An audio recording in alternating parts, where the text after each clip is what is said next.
night, day, night, day, night, day, dusk, dusk in the streets of London, dusk in her grandfather's old shop. Is he still out? Nell? She's looking for her grandfather. There she stands and does so many and many a long evening, and often far into the night. And mournful fancies, I know, come knocking on her mind in crowds. Nell, what are you doing? I like to watch the people, Kit, as they pass up and down the street. Why? I don't know. I just wonder whether they feel it company to see me here. What is it? There's a crooked stack of chimneys on one of the roofs over there. When I look at them, What? ugly faces frowning over at me. No. Trying to peer into the room. No ugly faces, Nell. No? Only mine. Come on, you said you'd teach me to read. Yes, of course. Don't worry, he won't be long now. Where's he gone? I don't know, Kit. I never know where he goes. He'll come back, you'll see. Yes, he will.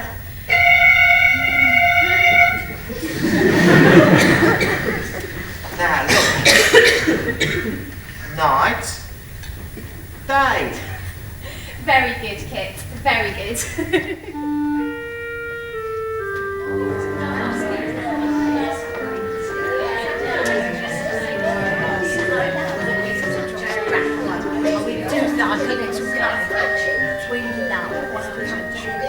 Mr. and Mrs. Quilp reside on Tower Hill.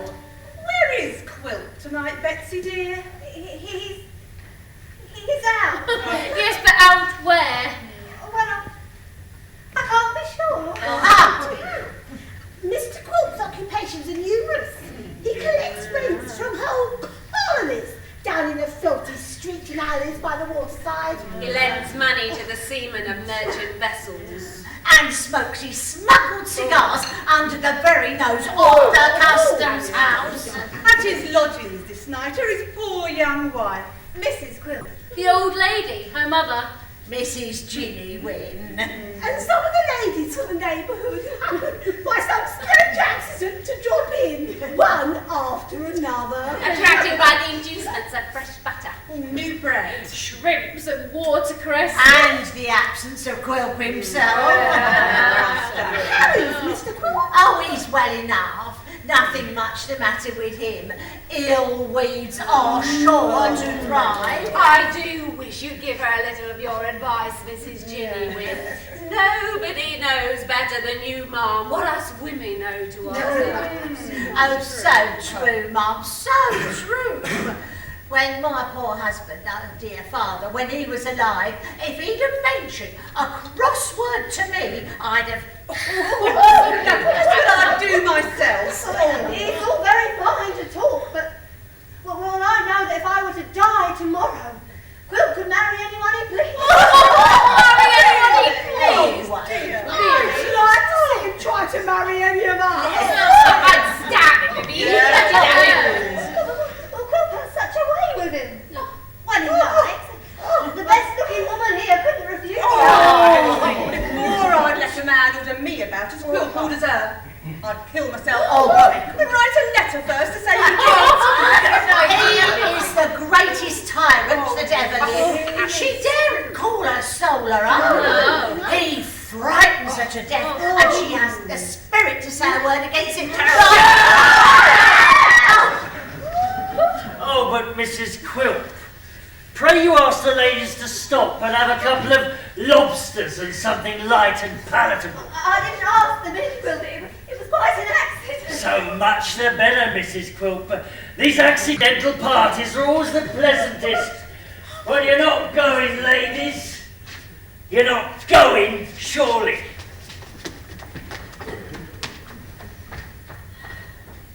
Oh, but look at your mother, my dear. She's the ornament of her sex, she is. At least your father said so every day of his life. I'm sure he did. Her dear father was worth 20,000 of some people. 20 million thousand. You look ill, Mrs. Jinnywig. Go to bed. Go to bed! I shall go to bed when I please, and not before. Then please to do now. Do please to go now.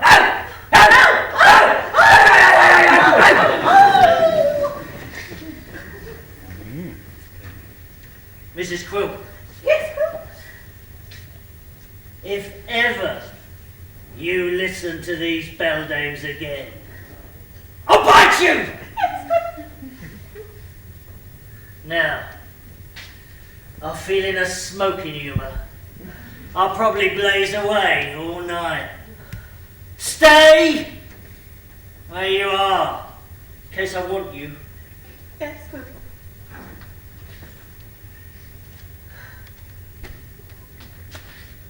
Up!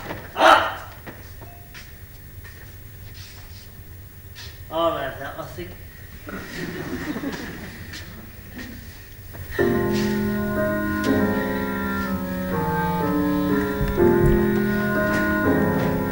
Nell's brother, Fred Trent, as different from Nell as brother can be from sister. And he is Fred's good friend, Dick Swiveller. Wait there. There's a proverb which talks about being merry and wise. There are some people who can be merry and can't be wise, and some who can be wise and can't be merry. I'm one of the first sort. Oh, yes, but if the proverb's a good one, it's better to keep to half wit than none, eh? Oh, true, very true. Who's that? No idea, Fred. Son, is this the place? It is. My grandfather's shop. He lives here with my sister. Oh, sweet now. And this is our goal, is it? The shop? It is. Where we implement your plan? We do. Oh, then I give success to you, Fred Trent, and to the ancient family of the Swivellers, and to Mr. Richard in particular. Mr. Richard, gentlemen! Dick! Will you talk seriously for 2 minutes? I'm going to show you a way to make your fortune. Oh, this is very welcome, Fred, because here, in this little book, I enter the names of the streets that I can't go down while the shops are open. Why can't you? Money owed. Here, you see, the dinner I had today closes Longacre. I bought a pair of boots in Great Queen Street last week, so I can't go there anymore. Oh, the roads are closing fast in every direction, Fred. Well, you'll tell a different story before a very long time is over. The plan? The plan. You see my sister now? I have. She has a pretty face, has she not? Oh, why, certainly. Not any very strong family likeness between her and you. Has she a pretty face? Yes, she has a pretty face. A very pretty face. What of that? It's very plain that my grandfather and I will remain at daggers drawn to the end of our lives. He has money stashed away somewhere, I know he has, but none of it comes to me. It'll all be hers. Now, Nell is young, and with a little coaxing and threatening, I can bend her to my will. Which is what? Not to beat about the bush. What's to prevent your marrying her? What? Say in 2 years' time or so. Does the old man look like a long liver? Oh, he don't look like it, but these old people, there's no trusting them, Fred. There's an aunt of mine down in Dorset that was going to die when I was 8 years old and hasn't kept her word yet. Well, then I'd persuade Nell to a secret marriage with you. And he'd disinherit me and her. No, he wouldn't. I tell you, he lives for her. His old thoughts and energies are bound up in her. He won't disinherit, he couldn't do it. No? Then you and I will spend his wealth between us. You get yourself a beautiful young wife into the bargain. I suppose there's no doubt about his being rich. That never! He stacks the skin flint, I know he has. Here he is. What do you want? Why, I've come to see you, Grandfather. Oh, well, now you have seen me. Good night. Well, let me see my sister at least. No. Now go. I won't. Here I am, and here I stop until such time as I think fit to go. I tell you again, I want to see my sister. Well, you can't. You can't change the relationship. I want to see my sister that you keep cooped up here, poisoning our mind with your sly secrets. You are a profligate, sir, a liar too, who knows how dear she is to me and seeks to wound me through her. Go. Go.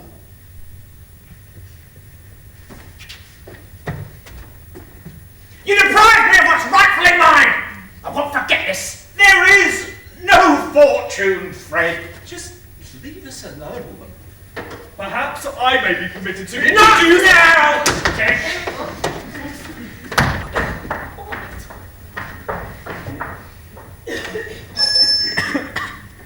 Grandfather? Who was that? Oh, no one. No, it was no one. I thought I heard... Was that Fred's voice? Go inside now. Wait. I shall want you to take a message for me. Tonight? The first thing in the morning. Will you do that? Yes, if you... To Mr. Quilp. Oh. Will you take it for me now? It's a matter of great importance. Yes, of course. You'll write it now. Presently. I'll do it presently.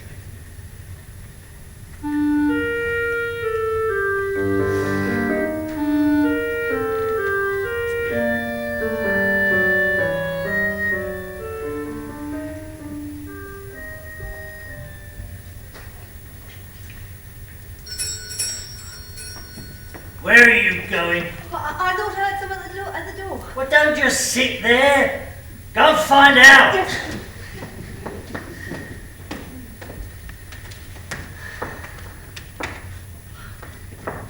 Daniel, it's Miss Trent. What? Nellie! Yes. Come sorry, in, sir. come in. Come in. Do sit down, Nellie. Sit. You'll go and make us some tea, Mrs. Quilp, won't you? Oh, thank you, sir, but I must Well, go on, Grandpa go says- on. Nellie here wants tea. Well, now, what's your message? A letter from Grandfather. Hello, Nellie. Yes, sir? Do you know what's inside this letter now? No, sir. You sure? Quite sure? Quite certain upon your soul? Quite sure, sir. Do you wish you may die if you do know? Indeed, I don't know. All right. All right, I believe you.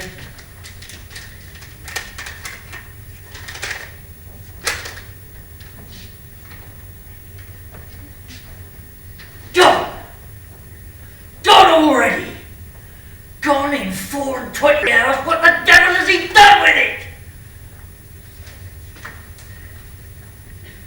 You're looking very pretty today now. Charmingly pretty. You tired? No, sir, but I am in a hurry to get back. There's no hurry. No hurry at all. How'd you like to be my number 2 now? To be what, sir? My number 2. My second. My Mrs. Quilp. Oh. When Mrs. Quilp the first is dead, sweet now. To be my wife. My little cherry-cheeked, rosy-lipped wife. You be a good girl now. You be a very good girl. And one of these days, you could come to be Mrs. Quilp of Tower Hill. Mrs. Quilp! Mrs. Quilp, get in here! She's very fond of you now. And not as fond as I am. You shall have tea. I must go back. Grandfather told me to return directly I had the answer. But you haven't got it now. And you won't have it. And you can't have it till you've had tea. Here's Nellie Trent wanting tea and a biscuit. You sit with her, my soul, whilst I reply to this message. Not for me. Who else do you see? See if you can get anything out of her about her grandfather. What they do, how they live, what he tells her. You got a warm way with you that'll wing her around. Do you hear? Yes. What's the matter? Dear Quilp, I love the child. I can't deceive her. Listen! You worm your way into her secrets. I know you can. I'll be listening behind that door. I won't charge you if she don't talk.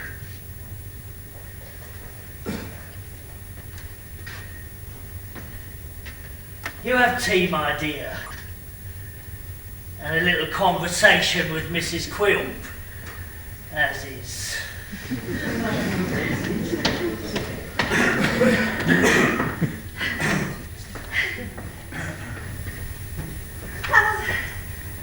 How very often you've been backward and forward of late to Mr. Quilp, my dear. I've said so to grandfather 100 times. And, what has he said to that? Only sighed and seemed so sad and wretched. But he used not to be so wretched. Oh no, we were once so happy and contented. You can't think what a sad change has fallen on us. Oh, I'm very, very sorry to hear you say so, my dear. Thank you. You're always so kind to me. I can't speak to anyone else about him except for poor Kit. You can't think how it grieves me to see him so changed. He'll change again, Nellie. He'll be as he was before.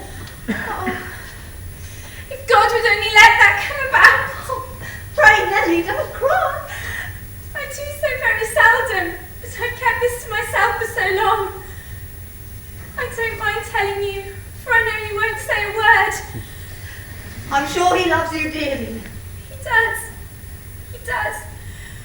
But I haven't told you the greatest change of all, and this you must never breathe to a soul. Every night, and nearly all night long, he is away from home. He leaves you alone. When he came back last night, his face was deadly pale. His eyes were bloodshot, and he trembled. I don't know what to do. What should I do? What's this? Oh, she's tired, Mrs. Quilp. That's what it is. Poor Nell. I must go home. I've been away too long, sir. Well, if you will go now, you will. Here's the note. It's just to say I'll see him tomorrow, but I can't do what he asks. Goodbye now.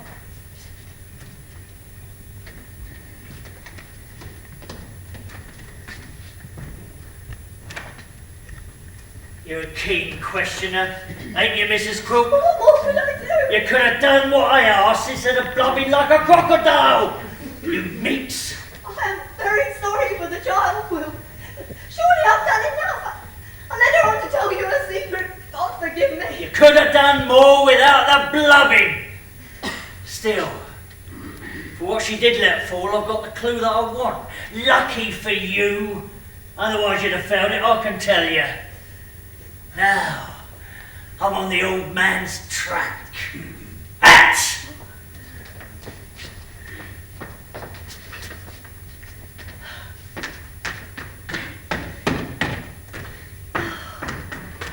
Oh, Nellie.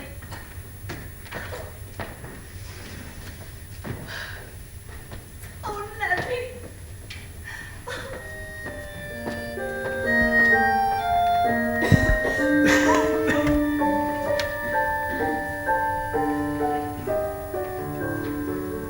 Dr.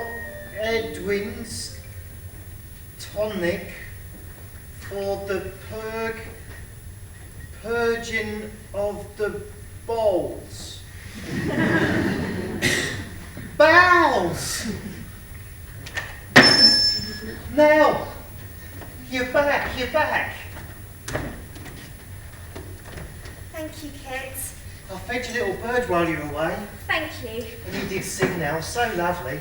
And then I moved some things in the window to make it look better. Where's Grandfather? And then one lady did come into the shop. But she didn't buy nothing. Kit. He's all right. He's asleep. Why would he not let me take his letter to old Quilp? Because you don't like Mr. Quilp. No. And Mr. Quilp knows you don't like him. I don't care. And that puts him in a bad humour. Grandfather wants him in a good humour. I don't like it when you have to go there. But I don't put him in a bad humour. Why do you have to go there at all? You can go now, Kit. I haven't finished everything yet, Oh, Master. never mind that. Go home. Go home and help your mother. Thank you, Kit.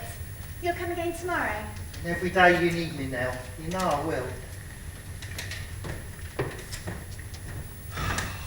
He cannot help it. Not at the moment, Grandfather, no. What did he tell thee, Nell? What did he say? Only that he'd see you tomorrow. Well, he says this in the note. Was that all? Nothing more than this? Nothing more.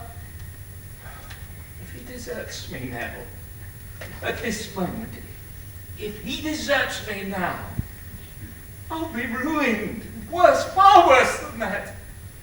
I'd have ruined thee, for whom I ventured all. If we're beggars. What if we are? Let us be beggars and be happy, Oh, Nelly. rather than live as we do now. If you are sorrowful, let me be sorrowful too. If you waste away, let me be your nurse and try to comfort you. If you are poor, let us be poor together.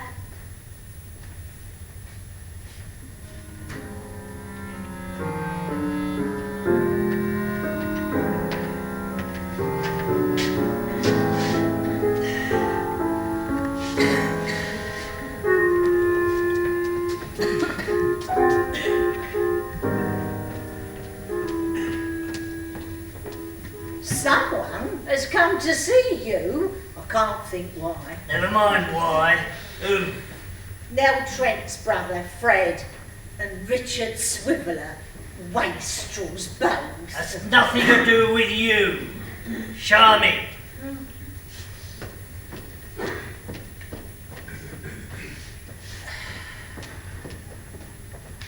Mr. Quilp? Mrs. Quilp? Don't bother with her, we'll be here all night.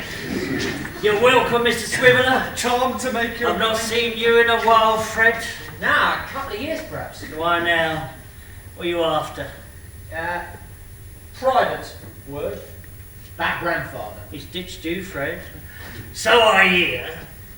Do I hear right? Over a little profligacy on your part, That's eh? what he says. I like a little wildness. I was wild myself once. What do you want? You might at least save your confessions until your wife is absent. Oh, I might I? You and you. You talk to him. Well, I'll conduct a little business with young Freddie. Talk, I said, not drink. Ingratitude, riot, extravagance. That's what the old man puts at your door. I'm sure he does. I told him. These are common faults. But he's such a scoundrel, he says. Many young noblemen are scoundrels too, I said. He would be convinced. He never will confound him. Yeah, confound him. Confound him indeed. That suits me. Let's shake hands on that, eh, Fred? Swiveller. He's a mere tool in your hands, am I right? He is. And you don't tell him any more than you have to. I don't. But he shall marry the little rosy Nell by and by. Yes. And the old man won't find much joy in that. He'll hate it. Even so, I can bend him to my will. You'll see. Good. But, how do you benefit from this, Quilp? See, my dear friend, it's simple. I have power. and I could use it to help or to obstruct. So which way shall I use it, eh? I think I can guess. Right, it's in my nature. Obstruction, ruin, injury, that's where I find contentment. Him, though, I don't trust him. It's too much to smile at. He's just a fool. Even so, I shall place him somewhere in my grasp, where I can reach him when I need to reach him. Swiveller! Dick, come over here. I've got a proposition for you. For me, sir? Employment, sir. You are to be employed. Oh. As a clerk. Oh, I say. With my lawyer, Mr. Sampson Brass. Nice, close, convenient. Hat!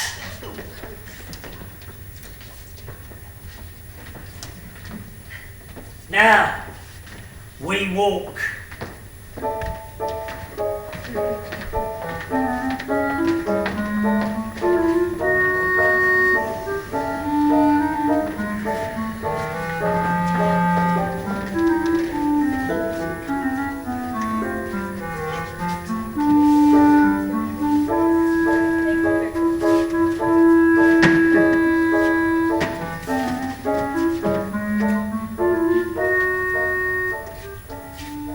Sampson Brass's office in order. A rickety table with spare bundles of paper. A treacherous old chair, whose withered arms have hugged full many a client and helped to squeeze in dry. There's a notice fixed to the door. First floor to let to a single gentleman. Mr. Brass himself. His clerk, assistant, housekeeper, secretary, confidential plotter, advisor, intriguer, and sister. Miss Sally Brass. A kind of Amazon of common law. In mind, she is a strong and vigorous turn. Have you nearly done, Sammy? No. Would all have been done, but if you had helped at the right time. Oh, yes. You want my help. You that are going to keep a clerk. We need a clerk. Oh, Quilp says we need a clerk. Why you taught me about keeping a clerk? If Mr. Quilp wishes me to... Does anybody know any of the devil's way here? It's brass at a premium, eh? Very good, sir. Very good. Quite eccentric. Dear me, what humour he has. Is that my Sally? The strong arm of the law, the virgin of all gate. Oh. What an amazing flow of spirits. Oh my word, it's quite extraordinary. There she is, the woman who I ought to have married. She's got all the charms of her sex and none of the weaknesses. Oh, Sally, Sally. Ah. This is Mr. Swiveller, my intimate friend. Gentleman of good family and great expectations, but content for a time to take up the humble station of clerk. Oh, what a delicious atmosphere, eh, Swiveller? Quite so. The atmosphere is in fact of a close, the earthy kind, impregnated with strong whiffs of second-hand wearing apparel, a decided flavour of rats and mice, and the taint of mouldiness. Mr. Swiveller, sir, you may be very proud, sir, to have the friendship of Mr. Quilp. Oh yes, rather. Mr. Swiveller will take up his duties at once. Miss Sally will teach him the beautiful fictions of the law. The days will pass in minutes. Brass. Yes. Walk with me. I need to have a word or two about points of business. Oh. Can you spare the time? Oh, can I spare the time? You are joking with me, sir. You are joking. I'm ready, sir. Quite ready. Oh, yes. It's not everyone has the opportunity of improving himself by the conversation of Mr. Quilp.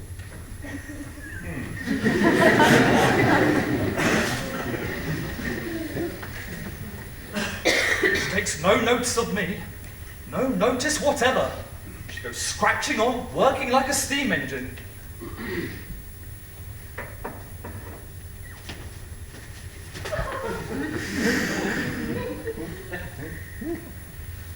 here I am then, employed.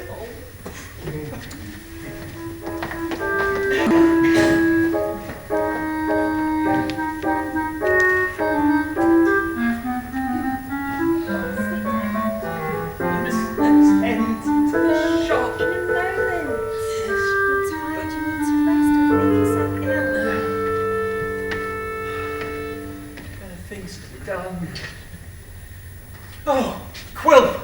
Oh. How did you come here? Through the door. I'm not quite small enough to get through the keyhole. I wish I was. I need to talk with you particularly, and in private. Goodbye, little Nelly. Oh, what a kiss. Just upon the rosy part. What a capital kiss. Such a fresh, modest, blooming little bud, eh, neighbour? Such a rosy, cosy little Nell.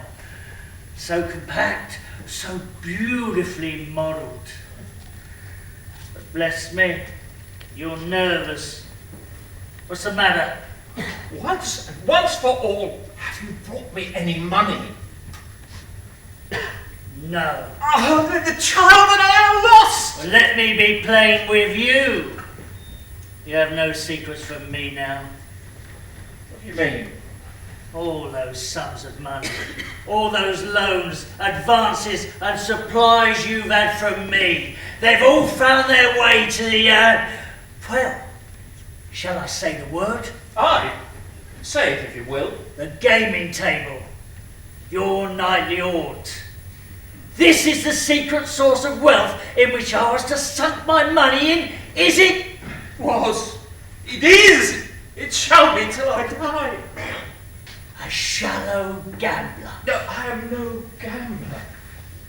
All my winnings would have been bestowed to the last farthing on that sinless girl. Your winnings? Your winnings? Where are they, eh? Well,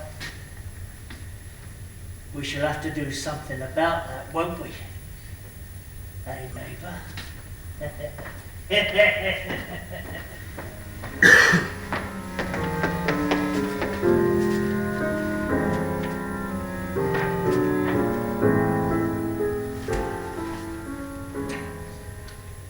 I'm going out for a while. Very good, Mom.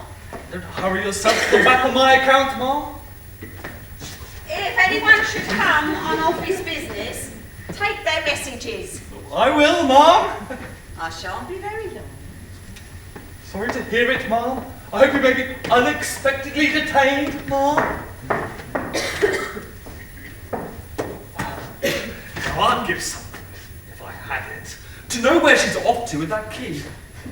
My mother must have been a very inquisitive woman. I have no doubt I'm marked with a note of interrogation somewhere. Yes, a brown headdress flitting down the kitchen stairs. Kitchen stairs? What does she keep down there?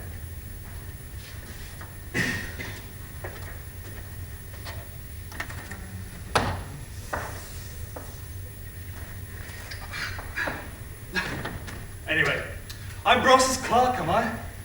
Clerk to Brass's sister. Clerk to a female dragon. Very good, very good. What will I be next? Hello? Was that her? No, I don't think so. She went up the other way.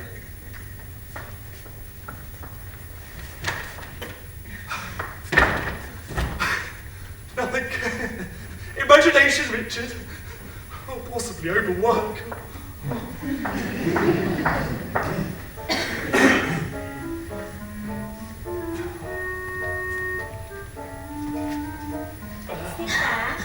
And Brass.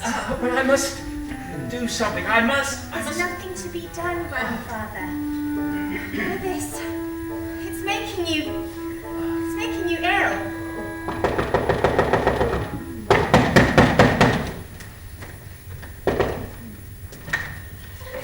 Ah, Nelly, sweet little Nell. Stand aside, Nell, or get trodden under. What are you doing here? Because they will, this one in particular. He does tread under when he has to.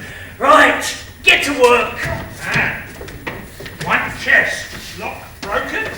One birdcage just slightly bent. One set of bellows need mended. One box, a knives and forks of various. Chair. One chair. For me, you fool. For Mr. Quilp, you fool. The handsomest and most commodious chair to be found. Now! Move it, now, move that chair.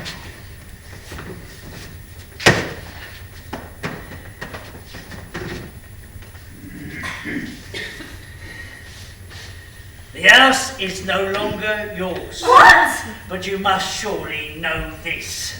This is Brass. How did it? My man of law, come to assist me in my claims against all comers. You can't just...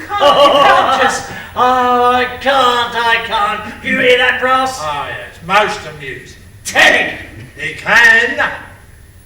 He has. The shop is now shut. For the time being, Mr. Quilp will encamp in the back parlour. The air being musty, Mr. Quilp will smoke his pipe as a precaution against infection from fever and a means of wholesome fumigation. I'll have a boy sit just behind the door and give him a pipe and make him smoke it. Very wise. That should do it. Oh, yes, very comfortable. And I call this comfort. But you can't do this. Oh, money is owed, son. Yes, well, you know. Yeah. You're lucky that Mr. Quilp is so kind-hearted. Some people would have been all flintiness and granite. You can stay until all is settled. As soon as you arrange your future proceedings, the better. But Grandfather isn't well. Oh, isn't he, Nelly? My little duck of diamonds. Well, why don't you take him to his room? My room, which I shall allow him to make temporary use of. And then you go to bed in your little room, which is just across there. If you want to come and sit on Quilp's knee for a while, eh? What's poor Nelly going to do? Yeah, your room then. No, I'll remove some things, and then I won't go there again.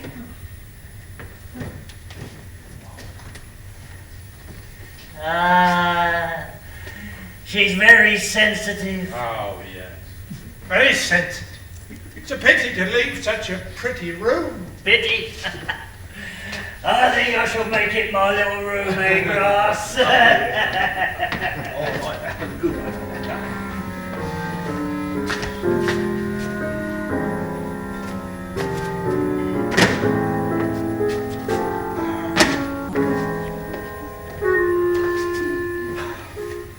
She's out again. Yes, a flavour of rats and mice and tiny feet on the move. I keep hearing them. Though it could be something else, I suppose. The apartments, sir? Apartments? The first floor can let to a single gentleman. Yes. I am a single gentleman.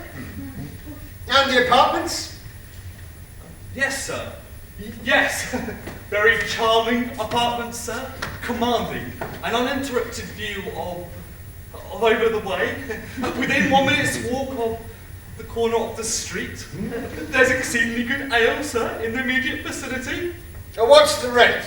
How should I know what the rent is? £1 per week. I'll take it. Will you? All agreed to. We shall need 2 weeks in advance. 2 weeks? 2 years. I shall stay here for 2 years. Here, £10 down and the bargain's made. I mean to say... What? My name's not Brass. You said it was. My name's not Brass either. The name of the master of the house is. Oh, very glad to hear it. It's a good name for a lawyer.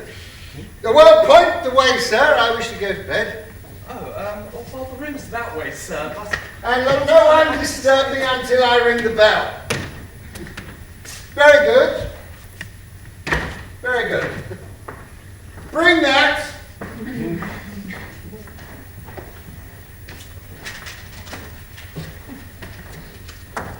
A most remarkable and supernatural little house this is.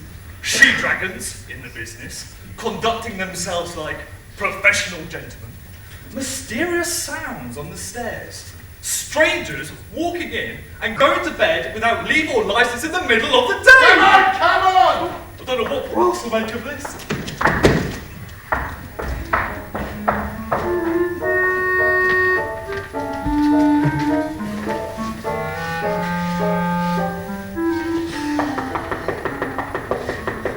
Brass!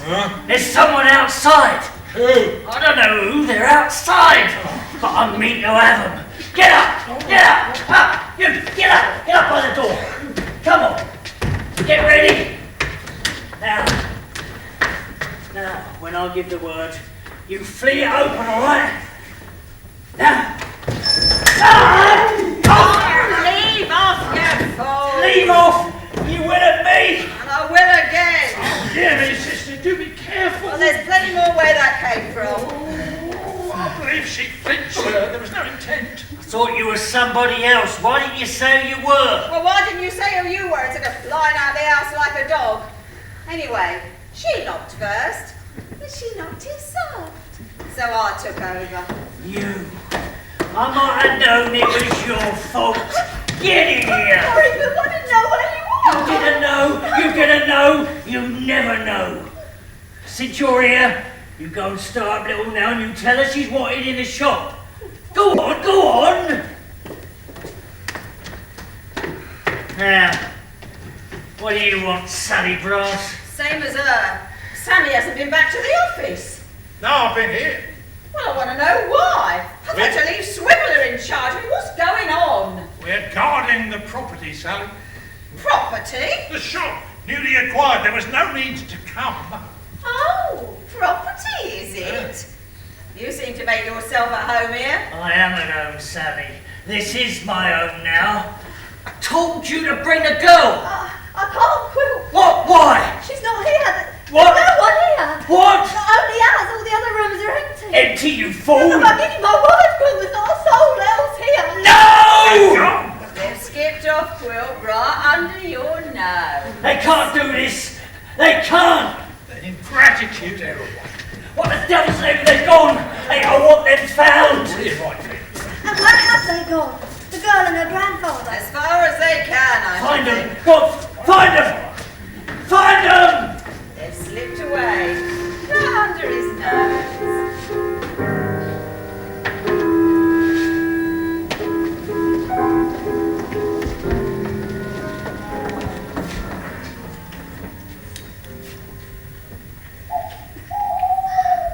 They walk through the night as far from Quilp as they can get. And from the shop. Which they left without a word. Not to a soul. For to bid farewell to anyone, and most of all to Kit, who's been so faithful and so true. It's more than I can bear. But bear it she must. Better to have run away than live under the shadow of Daniel Quilp. But where, Nelly? Where are we now? Eventually, they find themselves in the churchyard. And alone. All apparently alone. I don't know where we are, Grandfather, but we're safe at least. But what are we going to do? What's poor Nelly going to do? No! Nelly, Nelly, my little duck of diamond. He's here! Oh, it's all right. He found us! It's all right, you're just imagining it. No, but I can see him, Nelly, I can see him. Look, it's Mr. Punch. Mr. Punch! Itinerant showman. Me, short, with a twinkling eye and a red nose. He seems to have imbibed something of his hero's character. And me, Codlin. Who takes the money? And he has rather a careful and cautious look. It's only Mr. Punch. We do the Punch and Judy. We're putting up for tonight at a public house just over there. Just over that. And you stopped here? Yes. In a churchyard? Ah, well, the company's undergoing repair, you see, and wouldn't do to let folks see that. It would destroy all delusion and take away all the interest, wouldn't it? I mean, look at this. Judy's clothes are falling to pieces again. You haven't got a needle and thread, I suppose? I have a needle, sir, in my basket, and thread too. Oh, good girl. Will you let me try to mend it for you? Oh, that is kind. Isn't that a kind thought, Codlin? What are you after? There you go. Right. You come along with us then. And you, sir, you just come along with us. That's right. You won't go far wrong if you come along with us.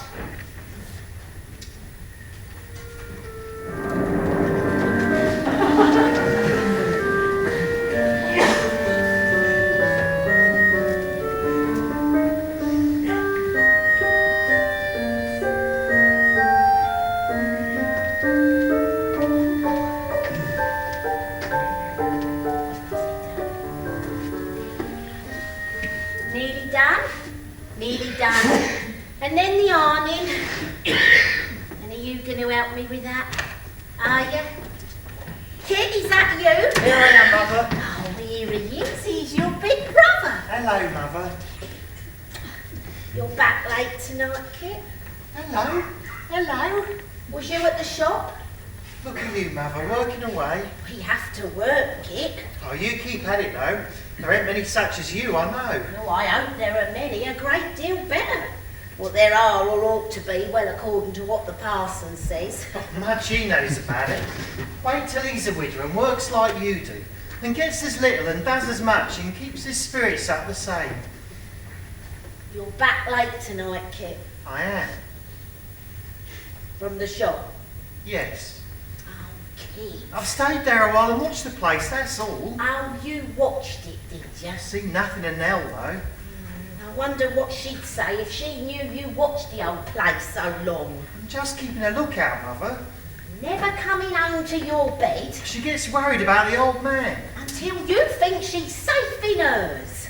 Never mind what she say. She'll never know nothing, and consequently she'll never say nothing. Well, I know what some people would say, Kit. Some people would say you'd fallen in love with her. I know they would. Oh, Mother, get out. They would. They'd Shut. What's this? Kit Nubbles telling his mother off. Well, that won't do. Don't be frightened, mistress. Your son knows me. I don't eat babies. I don't like them. Might be as well to keep that little screamer quiet, though, in case I should be tempted to do him a mischief. Oh, no, you won't. Oi! Be quiet! Don't start up again, you villain. So, your old master and young mistress have gone, have they? Gone? Where? You mean to say you don't know? No, I don't. Come on, Kit Nubbles. You don't know that they left by stealth as soon as it was light this morning? No. And you, hanging about the house all night like a thief, eh? I don't know where they are. What have you done with them? Oh, what have I done with them? I made them, did I? Yeah, you did. Because you're cruel. I know you are. Kit, mind what you say. She's right, Kit. You better mind what you say. I only say what's true, and I don't care who it is. You will care, Kit. You will. I'll see to it you do.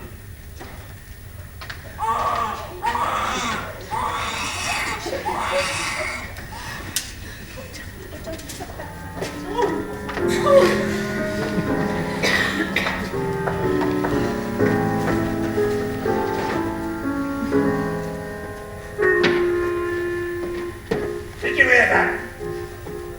No, Was that him moving? I don't think so. Oh, will you keep quiet? How am I to work if you keep on chattering? And certain chap you are, Sam. Sometimes you're on for a chat, other times you're on for work. Man never knows what humour he'll find you in. Well, I'm in a work humour today, so don't disturb me. And don't take him away from his business. He won't do more than he can help, I dare say. You mean me, old boy? I do. All this trouble is because of you. What trouble? The lodger. Unlooked for. You did look for him by notice. Not this one. Nothing's been seen or heard of him since he went to bed late yesterday afternoon. Well, he can sleep his £10 out in peace and quiet if he likes, can't he? And what if he never does wait? Oh, dear. Well, what Well, then? if that should be the case, I mean, he's £10. was given him part payment of 2 years' rent, non-returnable. Bear that in mind, Mr. Richard, in case you should be called upon to give evidence. Or did he say anything else? No. Well, are you sure? Devil a word, sir. What about his property? Did he say anything about that? Exactly. Did he say, for instance, that in case something should happen to him, he particularly desired that it should be considered mine, as some slight recompense for the trouble and annoyance that I should sustain? And were you, in short, induced to accept him on my behalf as a tenant upon those conditions? Absolutely not. Well, you never met a lawyer. Not if you live 1,000 years.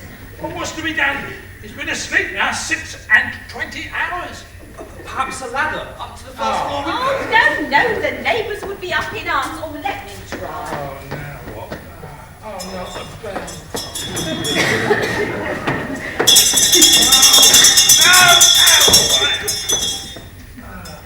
I can't see anything except the curtain to his bed. Is he a strong man? Very. Well, of course I should do more than a match with him. The rules of hospitality must be respected. Hello there! I say, hello! Hello! Nothing. We must consider other means. Sally has disappeared into her bedroom, and her brother is now in the next street. That leaves... Have you been making that horrible noise? I have been helping, sir. How dare you then, sir, eh? Well, sir, what sort of conduct is it to go to sleep for 26 hours at a stretch? We cannot allow single gentlemen to come into this establishment and sleep like double gentlemen without paying extra for it. Double gentlemen? An equal quantity of slumber was never got out of one bed. And if you're going to sleep in that way, you must pay for a double-bedded room. Oh, can you drink anything? I am open to a modest quencher, yes, if the materials are at hand. A drop of extraordinary rum and sugar. Here, try that. The man of the house, he's a lawyer, is he not? He is. The woman of the house, what's she? A dragon.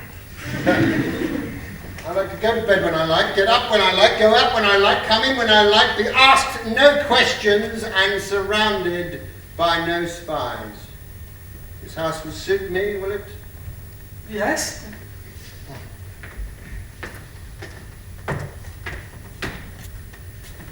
They're dragons, I suppose. They are, sir, yes. Or if they disturb me, then as a good tenant, let them know that. Good day. Oh, I beg your pardon, sir. A name in case of letters or parcels? I never have any. Or in case anybody should call? Nobody ever calls on me. Oh, I understand. Do I? I don't think so. Here we have a man, a very solid man, without a name. And there's still the sound of tiny feet to be accounted for. They're not his. They can't be his. These are Dickens. There's someone else in this place. And it's not Brass, and it's not the dragon, and it's not the lodger. What do you make of that, Richard? I don't know. Then find out, why don't you? Yes, perhaps I should.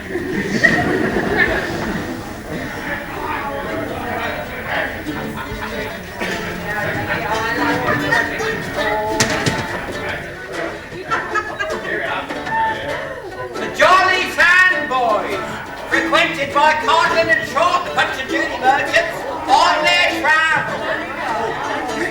And here they are with Nell and the grandfather, all drenched with rain and presenting the most miserable picture. Not very difficult, though, to forget the mud and the rain when sat beside a cheerful fire in a bright room.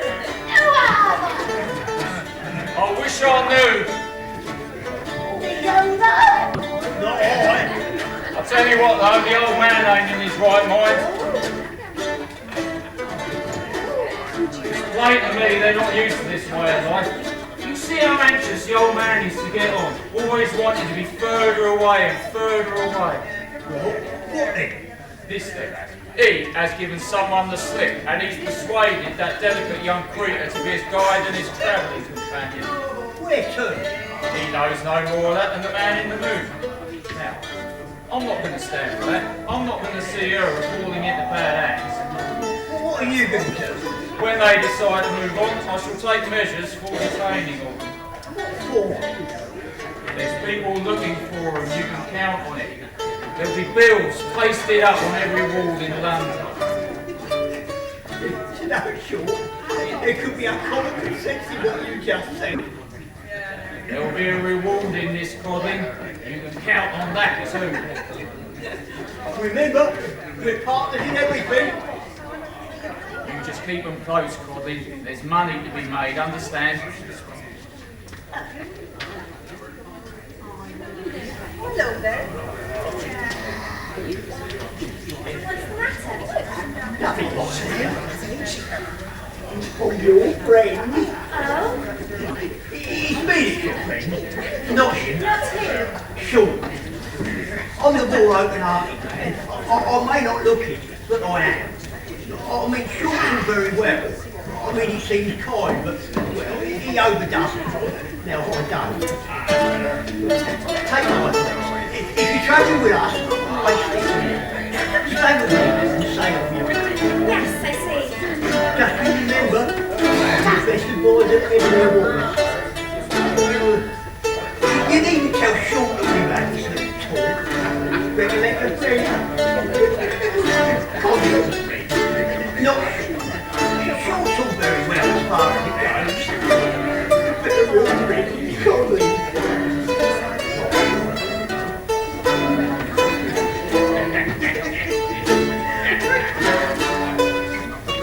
What did he want? Not entirely sure.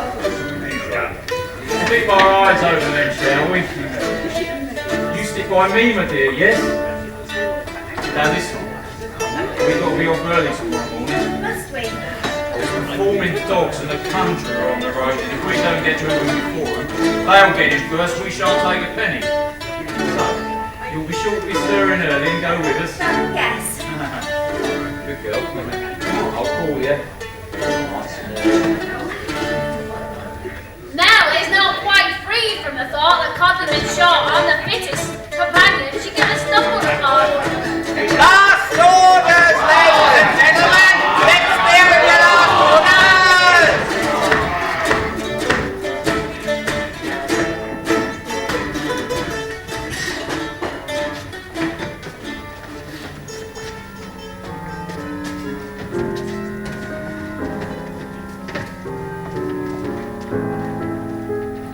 So, I go to Kit Nubbles and asked him where they've gone, and he will not tell me. He won't? And he has defiance in his face when he looks at me. Oh, well, perhaps he doesn't know. What's that to the point? Well, You mean he would tell me if he did know? well, I expect him. No, he would not. You mean to aggravate me, my sweet? Of course not. Then don't attempt it. I'll make Kit Nubbles sorry. I told him I would, and I will. As for the old man and little Rosie Nell, I've got eyes and ears all over, and I'll find them. I'll find them for certain. What harm can they do to us? What? Why can't you just leave them all? Because I mean to have them and it suits me. Are you aggravating me again? No, I only meant It's nothing to do with you. I do what suits me, not what suits you.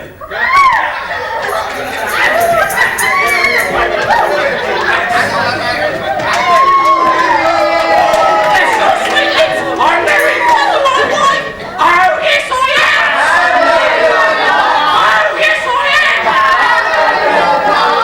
Oh, we must have an ox! Oh, that's the way to do it!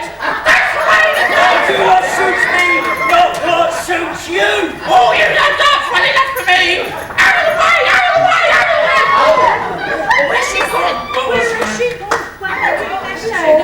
We have to leave. Why? Why do we have to? Because I don't trust them.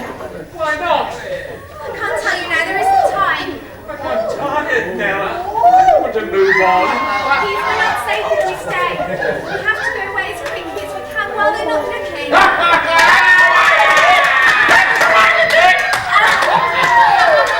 Now, everybody, we sing a song.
again, will you? Well, continue working. Don't stop. I won't be long. Of course, old boy. No slicker away stone, as is the usual case. There's someone in this house who ain't the lodger. The dragon's gone, so here's my chance to find out who it is. By Jove, Dick Swiveller, it's now or never.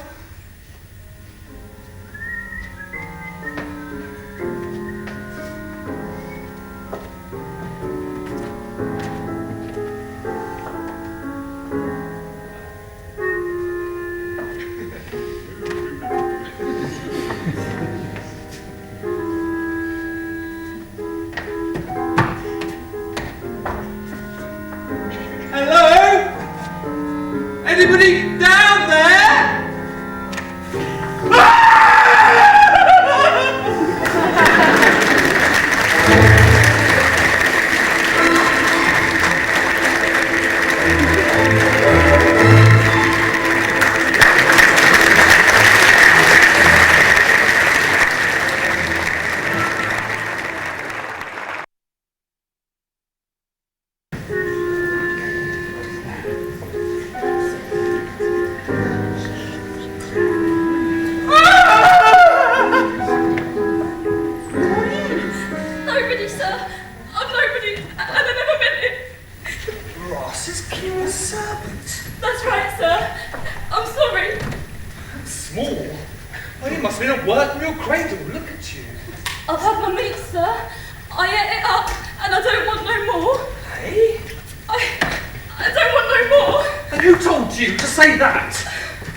You haven't had much. There's nothing down there that a beetle could lunch upon. And what's this? Tears. I'm sorry, sir. I never meant it. Ain't there anyone else down there? Doesn't that make you terrible lonely? Then I shall call on you when the dragon's out for a little conversation and a game of cards, perhaps. How about that? Yeah? Come on then. Let's see if we can find some morsel more to eat.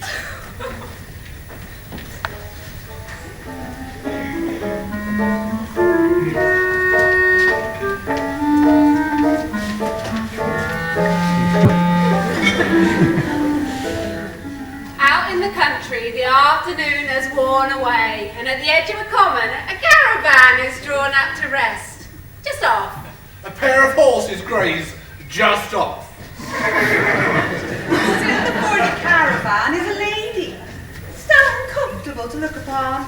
Mrs Jarley. Mrs Jarley in the act of taking tea. The tea things include a bottle of rather suspicious character. Hey, you, come over here. Who won the helter-skelter plate, child? When what, ma'am? The helter-skelter plate at the races, child. I don't know, ma'am. Don't know? Why, you were there. I saw you with my own eyes. And very sorry I was to see you in the company with a Punch Judy man. A low, practical, vulgar wretch that people should scorn to look at. We weren't there by choice. They let us travel with them. But now you travel alone? We had to leave rather quickly. I'm sure you did. Well, you better have some tea. Have it on the teapot for some more hot water. Eat and drink as much as you like and don't spare anything. That's all I ask of you. And as they eat, Mrs Jarley wonders, would these two make much difference to the horses if they came with us? Oh, they make a difference, yes. But would they make much difference? They can't be very heavy. The which the pair of them, ma'am, would be a trifle under that of Oliver Cromwell. That's what I thought, and that's not much. You can travel along with me if you like. Oh, Mrs Jarley, thank you. If you don't object to this way of travelling. And what do you do, ma'am, on your travels? What do I do? There, child, read that. Jarley's waxwork. Read it again. Jarley's waxwork. That's me. You are in the presence of the original Jarley.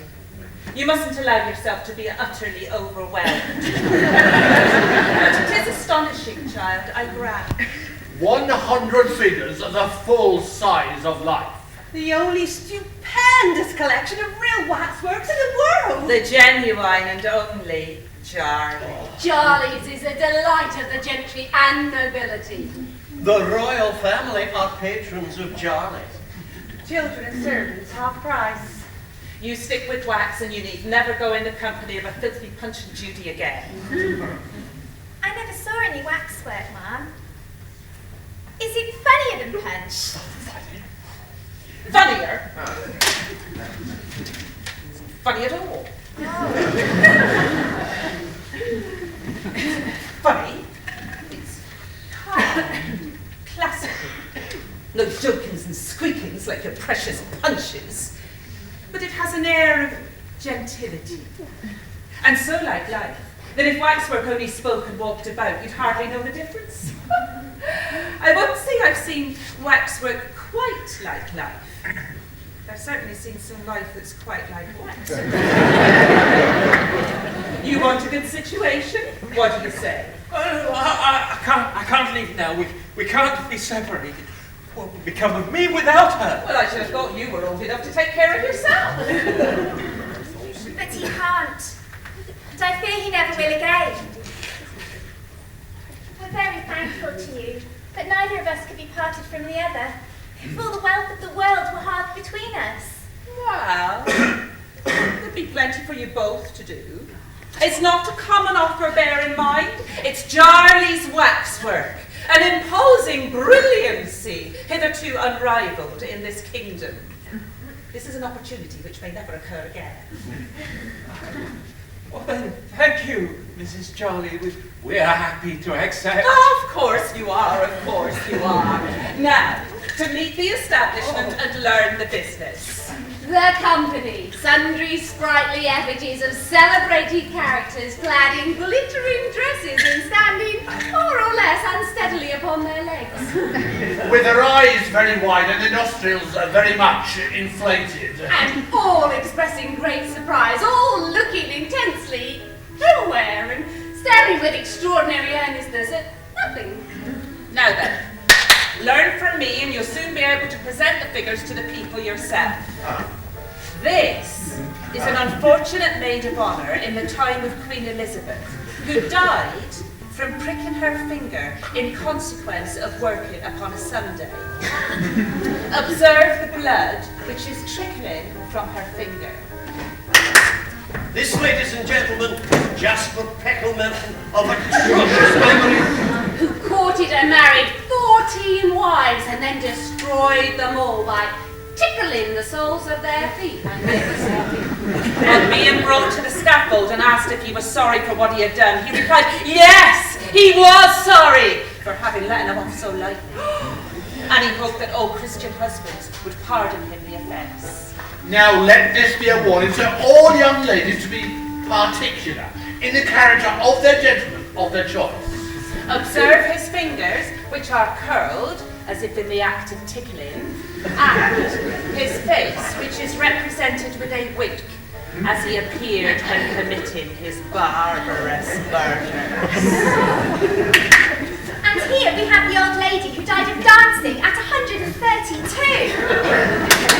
The wild boy of the woods. The woman who poisoned 14 families with pickled walnuts. And what's this? They're amongst the figures. No! Has he seen you? No, thank God. But he's here in this country place and looking for us. You, Silla, take my bag. That's a dreadful heavy load, sir. Heavy load, eh? You think I'll mind that? Faster! Oh, Mr. London Coach! He's been looking for us and now he's on his way home. Yes. So it's reasonable to suppose that you'll be safer from him here than you might be elsewhere. Yes. But Parnell is too much terrified to be easily composed. I feel hemmed in by a legion of quilts. Now, come on, Nellie. We must make for town before that Punch and Judy man get there.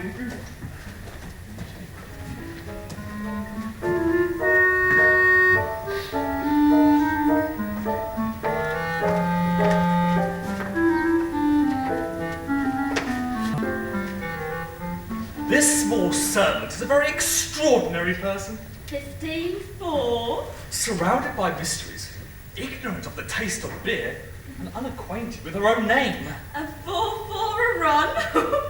It's the most inscrutable and unmitigated staggerer. And 2 for his heels, as cribbage and game to me. What did I tell you? A most unmitigated staggerer. I shall call her the Marchioness. Marchioness?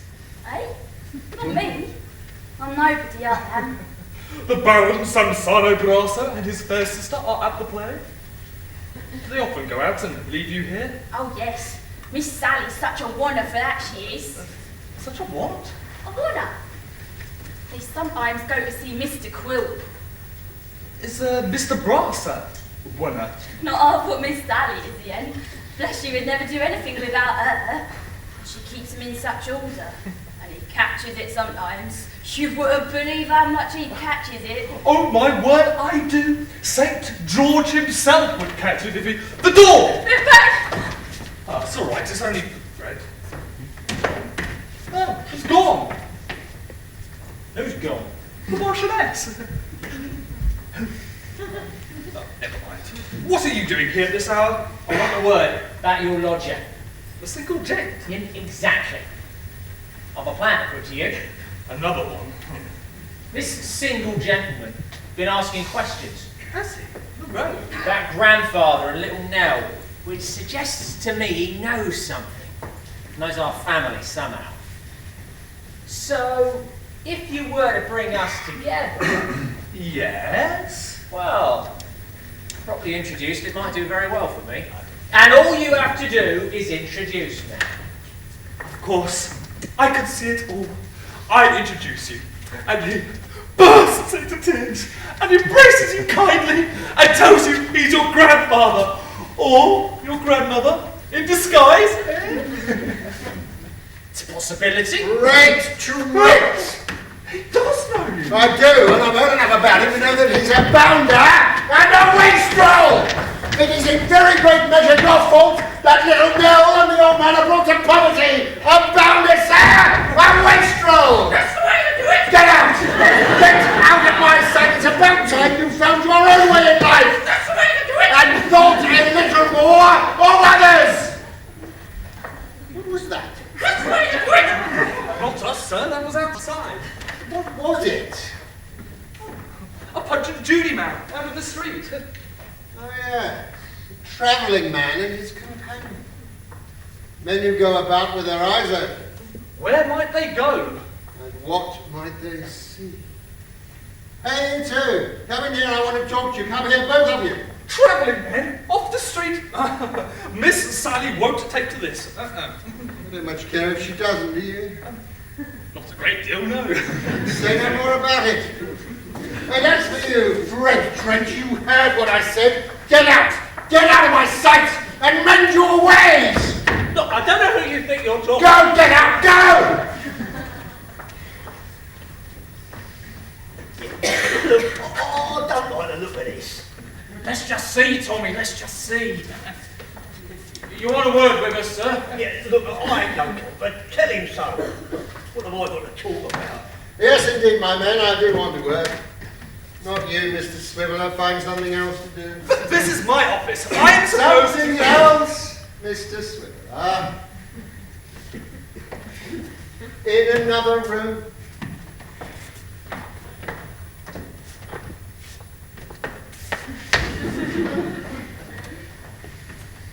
Now then.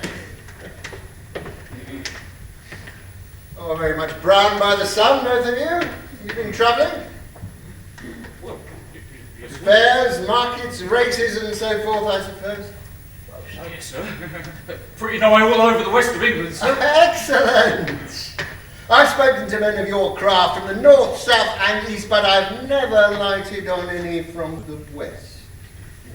It's It's a regular summer circuit. It's a West Country master. Many's the hard days walking in the rain and the mud we've had down in the West. And a nice supper for it. In town or country, hot or cold, wet or dry. Oh, Tom Codlin's suppers. And you keep your eyes open, I'm sure. Well, Codlin ain't without his usefulness, you know, sir, but he don't always keep his eyes open. He falls asleep sometimes, you know. You never leave off aggravating. I sees enough, don't I? So don't hold that out against me. For the cat fits your head quite as correctly as it fits mine. Tommy. Gentlemen! Do you see anything or not? Because I'm looking after men who do. Oh, well, sir, yes. And I'm willing to pay when I find them. Oh, well, we'll see the what, sir. Very well. I'm looking for an old man and a young girl. Have you seen them? Maybe we have, sir, maybe. Know where they are. It'll be worth your while to speak out, I assure you. And you suggest no clue as to their whereabouts? A man in the name of Jerry, sir. You know Jerry? Jerry? Don't talk to me of Jerry's. Jerry, sir. Keeps a company of dancing dogs. And he told me that he saw an old gentleman with a travelling waxwork, unbeknown to him. I could ask around if you like. Yes, ask. Is a sovereign a peep? If I can find these people, there'll be 20 more. Thank you very much, sir. And come back and see me when you have more news.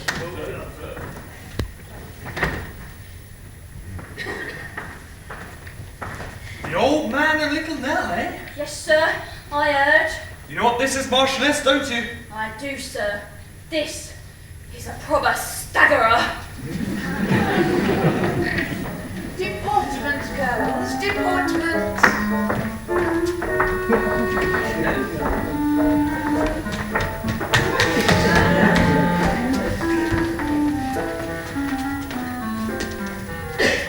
Now then, Nellie.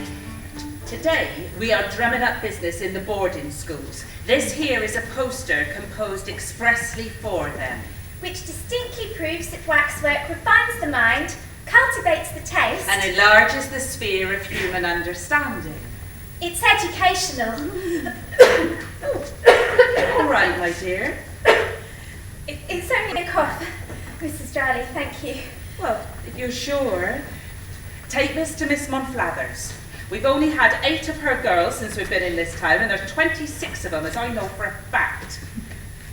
Good girl. Poor child. She won't say a word about it, but I think she ain't in a peak of health. Miss Monflathers' boarding and day establishment is situated in a large house behind a large garden gate with a grating through which Miss Monflathers inspects all visitors before admitting them. For nothing in the shape of a man No, not even a milkman. is suffered without special license to pass that gate. Even a tax gatherer has to have the taxes handed through the grating. And we move again. Back straight, moving smoothly. Smoothly, Miss Edwards. Grace and dignity. You are a waxwork child, are you not? Yes, ma'am. Don't you think you must be a very wicked child to be a waxwork child at all? Don't you know that it's very naughty and unfeminine to be a waxwork child when you might be assisting the manufacturers of your country? Or improving your mind by the constant contemplation of the steam engine? Don't you know that the harder you are at work, the happier you are? How doth the little busy bee? Who said that? She did. Hold your peace, Miss Edwards. The little busy bee is applicable only to genteel children. For their work is fancy needlework or embroidery. In the case of poor people's children like this one, it is an entirely different matter.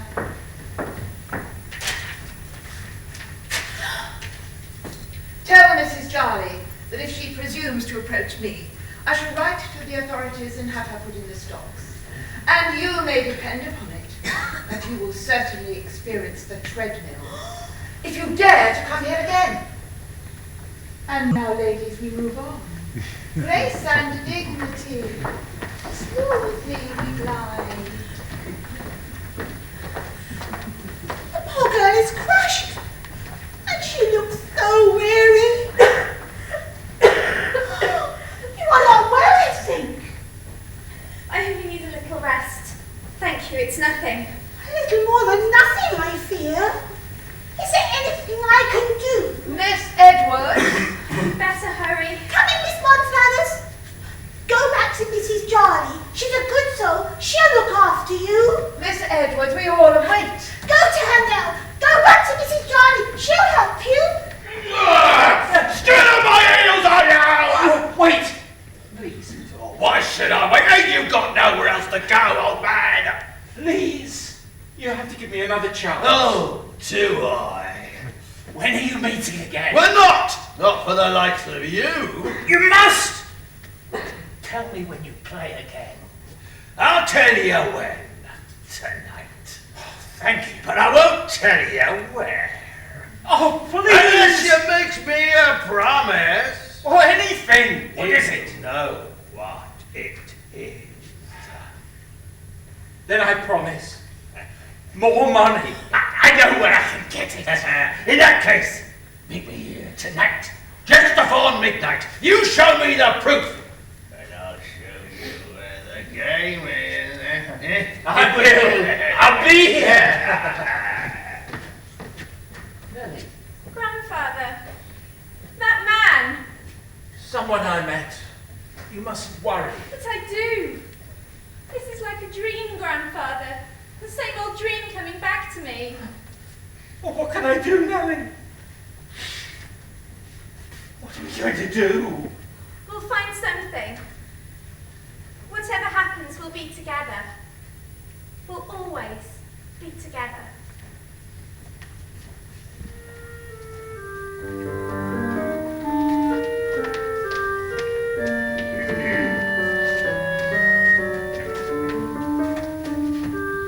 A waxwork show. A waxwork show.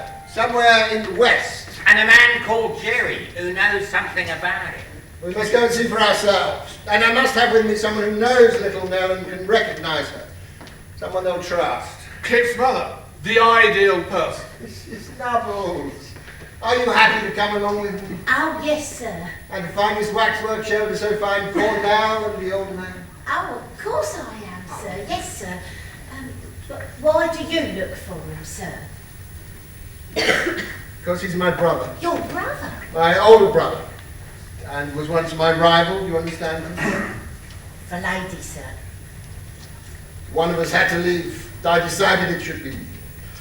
I went abroad, he stayed and married. And, well, the dear, sweet girl didn't live very long. And my brother, Mrs Nubbles, you've seen him, he's now a broken man, crushed and borne down by the heavy hand of sorrow. When I heard of his recent misfortune, I sold all I had and came to help. Oh, well, I'll do all I can to assist you, sir. Good. Not quite. Perfectly content. Kit's mother is rather apprehensive that while she's away, the baby will fall into the fire. Tumble down the stairs. Or get squeezed beyond the door. Or scold his little windpipe, trying to quench his thirst at the spouts of tea kettles. But she says nothing of her fears. Kit will look after him, I can trust to Kit. So they prepare for the journey. Coach heading westward! All aboard that's going to the West Country!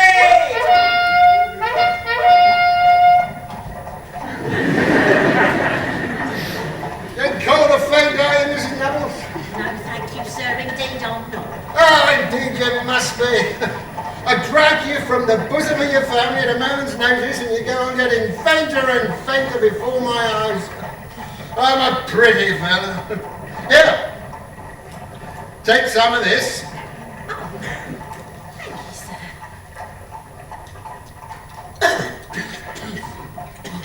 How many children you got, Mum?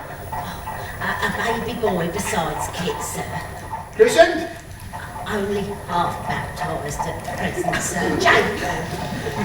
Then I shall be godfather to him. A long journey through the night, and a single gentleman, restless all the time. Restless and anxious. Yes, a long journey. Until... Oh, here we are, this is the place. Whoa! Whoa! Don't stop! Drive straight on to the waxwork. Which we do, straight to Mrs Jarley's. And someone sends for Mrs Jarley. Who, when she hears that we're looking for Nell, comes hurrying to meet us. Oh, sir, is it true? Oh, You're where looking is for she? Nell? What- Well, what have you heard for her? No, I'm asking you. What do you mean? Sir, if you've come to do her any good, why weren't you here a week ago? She's not dead. No. What's so bad as that? Thank God. Then take this good woman with you and let them see her first. For her, they know. Well, alas, sir, all we could do has been tried in vain. There's nothing more we can do. What do you mean? She's gone. Both of them took off. And they were doing so well in the business, and we were getting along so famously.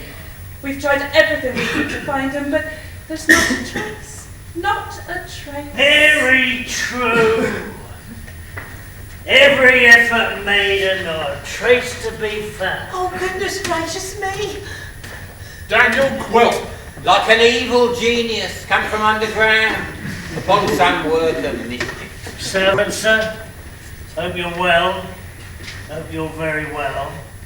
And Christopher's mother, such a dear lady, such a worthy woman, and so blessed in her honest son.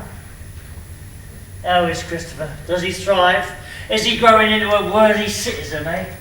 Mr. Quilp, I think we have met before, sir. Have we? Have we, indeed? On the day I first arrived in London, I found you most unaccountably in possession of everything which had once belonged to another man, and that other man driven from house and home. We had a warrant to do what we did, my good sir. We had our warrant. Don't say driven, neither. He left of his own accord, vanished into the night. The question was, where? And it's a question still. Do you know of this? If you know anything at all, you must shed some light upon it. Do you think I'm a conjurer, sir? I don't know where they've run to. And if you cannot help us, we have no more to say to each other. Mrs Nubbles, we've done all we can here. We must return to London.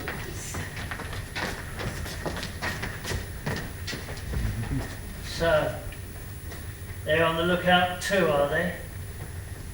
Brass's lodger and Christopher's mother seeking what I'm seeking. This is Kit Nubbles again, crossing my path. Precious Kit, so willing to help the old man and little Rosie Nell. Oh, well, I hate your virtuous people. I hate them! Every one. So, back to London. Quilp and the single gentleman, and Mrs Nubbles. Back to London to await more news.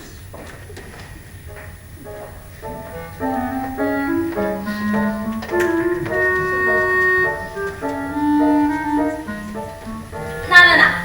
What happens is Miss Sally keeps the key of the kitchen door in her pocket. But I found another one. She come down at night to take away the candle and break out the fire. And then she leaves me to go to bed in the dark and keeps me locked up till she come down in the morning and lets me out. For breakfast? Not as you'd notice. They keep me very short. You can't think how short they keep me. So, I come out at night and I feel about in the dark for bits of biscuit or sandwiches or bits of orange peel to put in cold water and make believe it's wine. Did you ever taste orange peel in water? I never tasted that ardent liquor, Marchioness, no. You make believe very much. Well, it's quite nice. And you do hear them talking sometimes? Sometimes. I come upstairs while they're sitting at the office fire. Do they ever talk about me? Complimentary?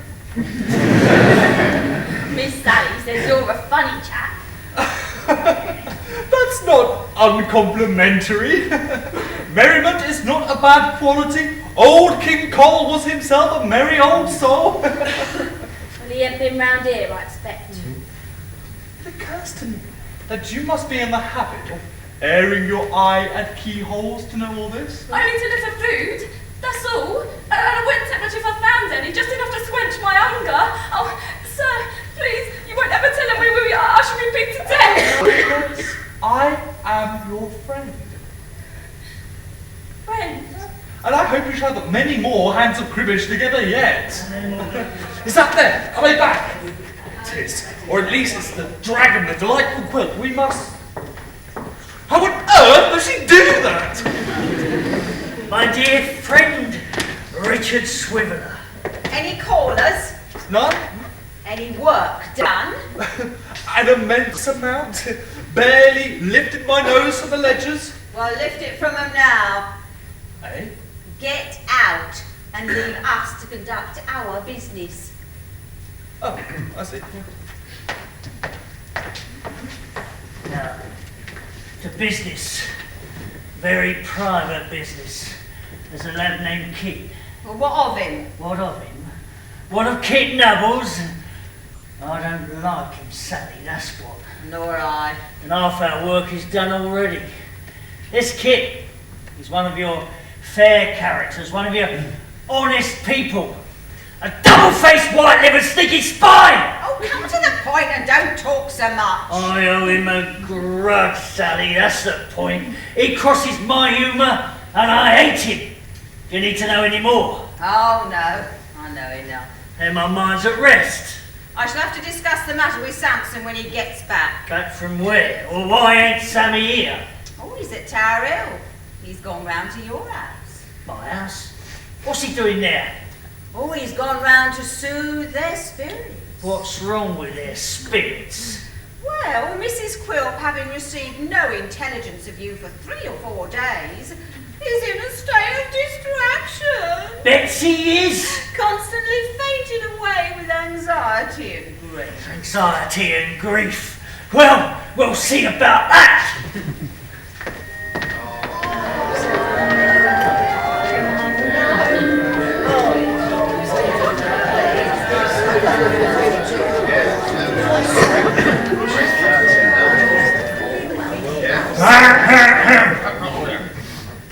Daniel Quilp, a fond memory. Daniel Quilp. Oh, well, bear up, Mrs. Quilp. Who knows? You may be looking down upon us even now. He may be surveying us from somewhere. Contemplating us with a watchful eye. I always fancy his eye glistening down in the very bottom of my window. When shall we look upon his like again? One moment we're here, Well, that's true.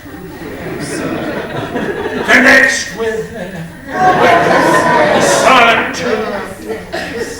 To think that I should be drinking his very rum. It seems like a dream. The search was quite unsuccessful then. Hopeless. Oh. Then we must put out a descriptive advertisement. Right, now then, let's have some order. Respecting his legs. Crooked. I think I see them now, coming up the street very wide apart, in pantaloons. Oh, definitely. Oh, what a fire of tears! All right. Do we say crooked? Oh, yes, I yes. think they were a little, Legs crooked. Large head. Oh, yes. Short body. Yes, very short. Legs crooked. Very crooked. We will not say very crooked. No, he's gone where his legs will never come in question. We will content ourselves with crooked, Mrs. G. I thought you wanted the truth, that's all. Here, what would you say to his nose? Oh, flat! Definitely flat. Quilline, you hag, do you see it? Capital, excellent, a most remarkable man. Such an amazing power at taking people by surprise. You call this flat, do you? Eh? If I could poison this dear old lady's rum and water, I'd die happy. Oh, amazing flow of humour. Brass, get rid of him. Good night, ladies and gentlemen. Good night. He has been restored to us. So we depart in joy. A joyful occasion indeed. Extremely joyful. And you. And me. So, you thought I was dead and gone, did you? You jade. Indeed, Quilp, I'm very sorry. Very sorry. To be sure you are. Who doubts that you're very sorry? Oh, not that you come home again alive and well. No. No, I'm glad to see you, Quilp, but indeed I am. Oh, to go away for so long without a word. How could you be so cruel? Because I was in the humour. I'm in the humour now. And I'll be cruel when I like. I'm going away again. Oh, not again. Yes, again. I'm off directly. I'll live wherever the fancy seizes me and be a jolly bachelor. You were a widow in anticipation, eh? Damn, I'll be a bachelor in earnest.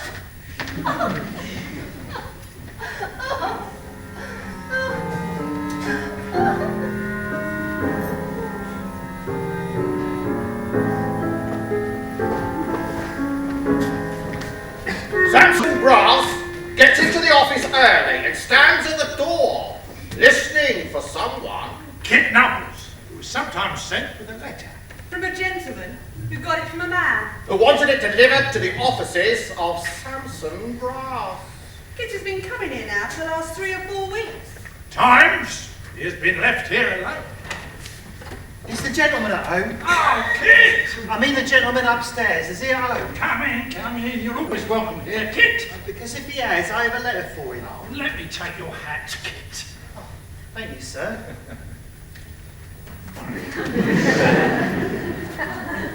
I'd best be going. No, don't. Please, Kit. Dear me. I remember you working for the old gentleman at his shop. When you took possession of it, yes. Oh, Kit.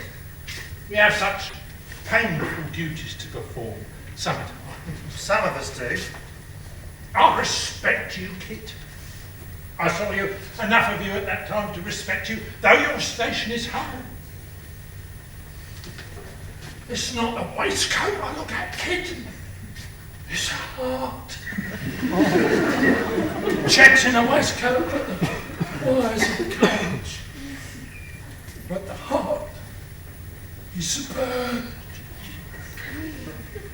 It's not as bad as I thought, this one. I have to deliver the letter, sir. Oh, yes. Yeah, off you go, Kit. Oh, Kit. Your hat. Oh, thank you, Mr. Brass, sir. Yeah.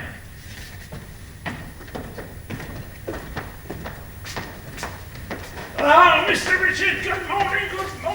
And good morning to you. Oh, just hang it up. You haven't seen a silver pencil case this morning, have you? I saw one in the company of an elderly penknife with whom he was in earnest conversation. Seriously. It disappeared one day this week when I laid it on the desk. Hello? I hope the Marchioness hasn't been at work here. There was a knife, too, of the same pattern, given to me by my father years ago. Be careful what you say here, old boy. Are you quite sure? Oh, there can't be any mistake. But by Jove, I'm afraid the Marchioness is done for. What's this?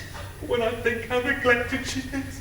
Some things have gone missing. A pencil case. Oh, poor girl. The knife our pa gave me. I'd rather see her proved innocent than receive £50 down. Oh, Mr. Richard. Yes? This is a very painful circumstance The fact is, I myself have missed several small sums from this desk of late. It's a distressing affair. And a puzzler. A puzzler? Oh no, I don't think so. No. Why, hasn't there been somebody coming in and out of this office for the past 3 or 4 weeks? It's her! And hasn't that somebody been left alone sometimes? Thanks to you. What somebody? The marchioness! Kit!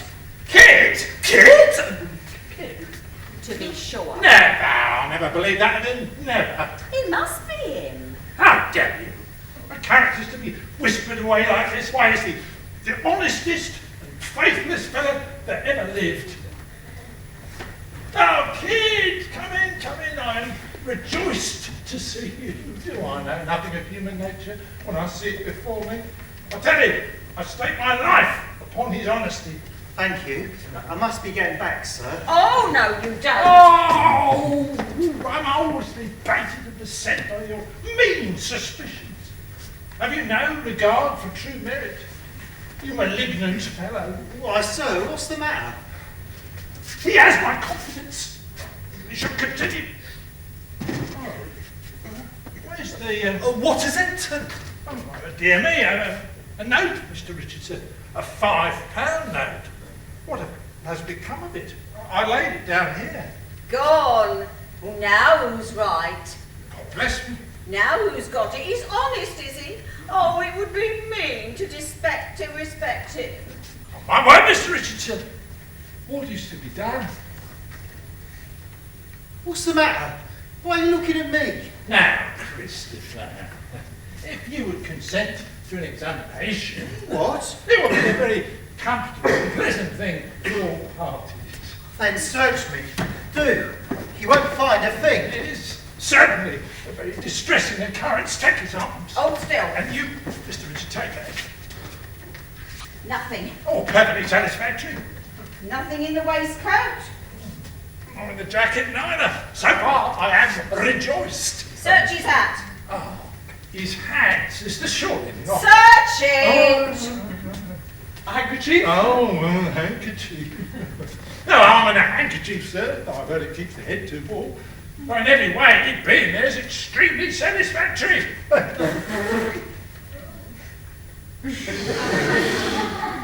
Oh, dear. Oh.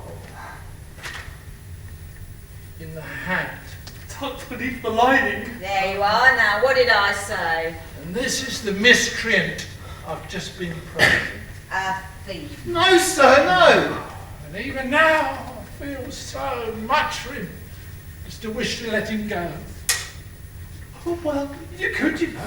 You've got the money back. But I am a lawyer, bound to set an example.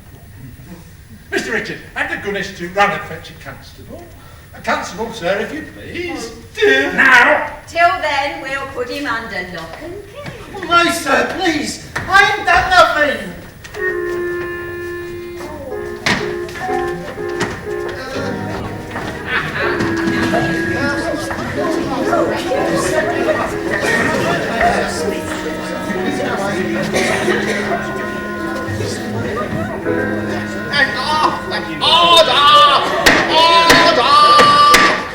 Kit is arrested and taken to the cells, and from there to court. The lawyer who is against Kit speaks first. Gentlemen of the jury, if you acquit this prisoner, you must expect to suffer pangs and agonies of conscience. I have never known a worse case. Call Sampson Brass! An eminent man looks at his lawyer as much as to say, Here I am, full of evidence. Tap me. And the gentleman does tap him, drawing off the evidence by little and little and making it run quite clear and bright in the eyes of all present. and all the worse for Kit. It was him. No doubt about it. It was him. Thank you, Mr. Brown. Call Richard Swiveller. Clarice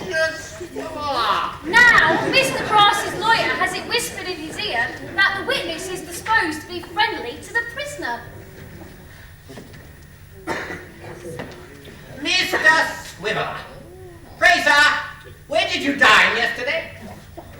Where did I dine? Aye, sir, where did you dine yesterday? Was it near here? Oh, yes, to be sure, just over the way.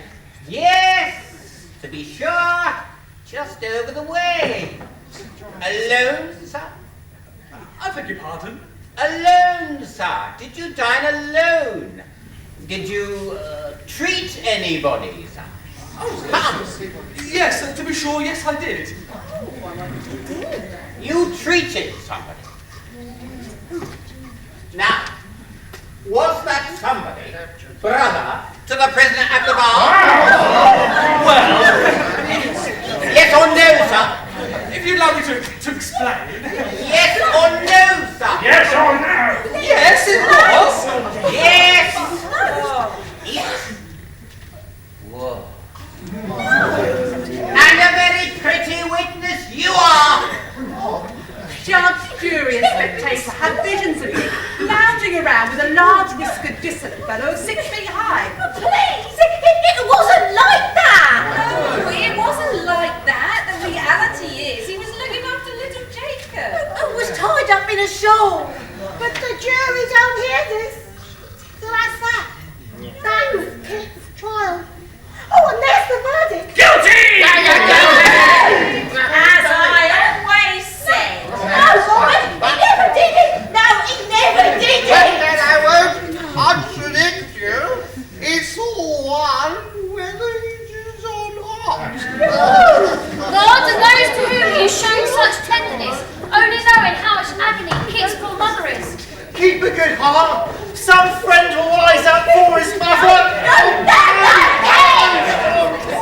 Come with me! Take my arm, Mum! I have a coach waiting. Well, I haven't, but I shall get one. I shall. Richard Swiveller to the rescue. I know. Who'd have dreamt of such a thing?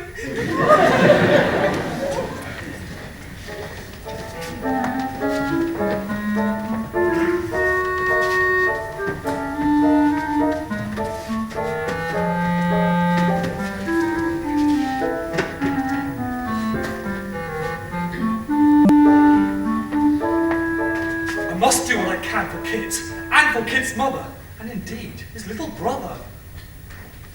Hello?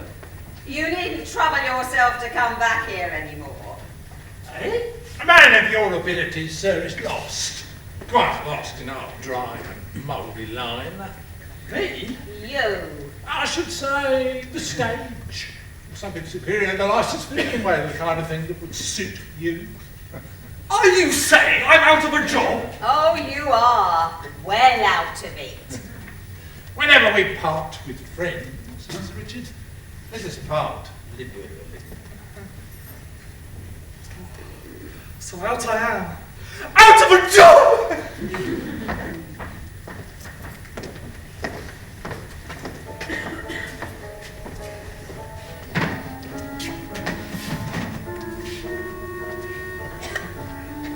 He returns to his lodgings. What a whirl it all is. Where Mr. Richard Swiveller is seized with an alarming illness. Stage or something superior. What a whirl. Here and now, he is stricken with a raging fever. Something superior in the licence middling. How it jostles. You're a funny chap. Delightful sentiment, sir. He never did it. He never did. Someone must come to the aid of Kit. Some friend will rise up for his mother. The dream, grandfather, the same old dream coming back to me. What can I do, Nellie? What are we going to do? He's a funny chap. What a whirl. Stage or the army. He never did it. Something superior in the licence middling way. You're a funny chap. What can I do, Nellie? Dream, grandfather. 9, 10, and Jack. Delightful sentiment, He sir. never did. 4, 4 will run. Some friend will rise up. He's a funny The chap. same old dream. What are we going to do? 9, 10, and Jack. 9, 10, and Jack. A dream. A staggerer. The same old dream. Nellie, help her, please.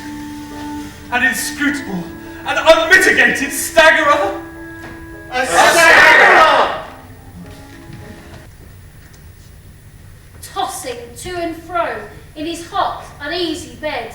15 for, and 4 for a run. Tormented by a fierce thirst that nothing can appease. Rambling through thoughts where there is no resting place. A sense of something left undone that will not be driven away. The unfortunate Richard lies wasting and consumed, inch by inch, until... Hello? It's his room, certainly. All clean and neat, which it never was before. And the cool aroma of herbs and vinegar. Marchioness? I must be dreaming. I have no doubt I'm still asleep. Not the least. 2 for his heels! I'm so glad! I don't know what to do! I begin to infer from your manner, Marchioness, that I have been ill. Just now. Very ill have I been? Dead. All but. I never thought you'd get better. How long have I been here? 3 weeks tomorrow. 3 what? Weeks. 3 long, slow weeks. Marchioness, I don't understand. You being here and... I've run away. From the dragon? Well, when you was gone, I didn't have any friends at all, because the lottery never come back, and I didn't know where you was. But one morning, when I was near a keyhole? When I was eyeing the office keyhole, I saw your landlady, and she said you was took very bad, and would nobody come and take care of you. Well, Mr. Brass, he says, it's no business of mine, he says. So I ran away that night and come here and told him you was my brother, and they believed me. I'm so glad you're better, Mr. Liverer. It's as well I am a liverer. Oh, I strongly suspect I should have died, but for you. Don't say that. Marchioness! What's become of Kit? Sentence. Sentence? To transportation, a great many years. And Kit's mother? What's become of her? That I don't know. Things are not right here, Marchioness. No. Things are not at all right. I don't believe Kit's to blame for a thing they say he's done. No. His word against theirs. What can we do? If only we had the word of a fly, say. A fly? Some little fly that sat on the wall and saw and heard. If only we had that at our disposal. Oh, I shan't be in trouble for it. Not a scrap, Marchioness, not a scrap of trouble. And I might know. You might. What that little fly saw and what it heard. Now, no time to lose. 3 weeks, ill. And poor Kit, 3 weeks closer to injustice and transportation. Who to tell? Who can do something about this? There's one I know who might. The single gentleman. The single gentleman, of course. The lodger. We must be off, Marchioness, up and off. But you're not well, Mr. Liverer, sir. Never mind, never mind. And you must come too. Take my hand and come with me. Meanwhile... Mrs. Jarley has eyes and ears all over the West Country. And they ain't all waxens. Roving ladies and gentlemen who keep a lookout on her behalf. Performing dogs while we keep a nose to the ground. There's folk who know what Mrs. Jarley wants. So the word goes around. And back it comes. What I'm a-looking for and who I'm a-looking for, in the fullness of time, will come to my attention. And so it does! Word! Oh, my word. Oh. Only I can't read. They've been seen! They've been seen! And there's more. Oh! Oh. Mrs. Jarley, you must get word to the single gentleman as quickly as you can. You must get word to the single gentleman as quickly.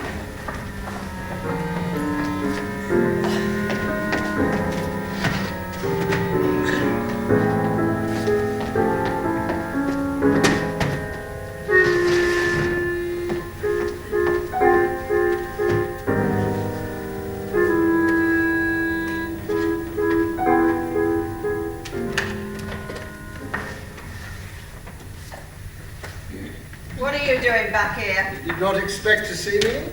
If it's about the apartments, you'll have to give my brother notice. Money? That is not the subject on which I wish to speak to you. Then what is it, business? It's connected with the law, certainly. In fact, I have my own legal representation in the matter. Gentlemen, Mrs Nubbles, this is Miss Brass. Miss Brass?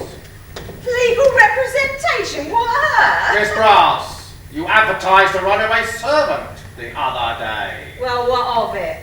She is found, Mum. Who found her? I did. Only last night, or you would have heard from me before. Well, I have to tell you, she's the most artful, lying, pilfering, devilish little minx that was ever born.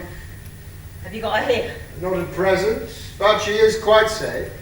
Oh, she shall be safe from now on, I warrant you. Did you know there are 2 keys to your kitchen door? What? 2 keys, one of which gave your servant the opportunity of roaming around the house at nights and of observing confidential consultations. What consultations? Those that led to this lady's innocent son being accused of robbery. He never did what they said.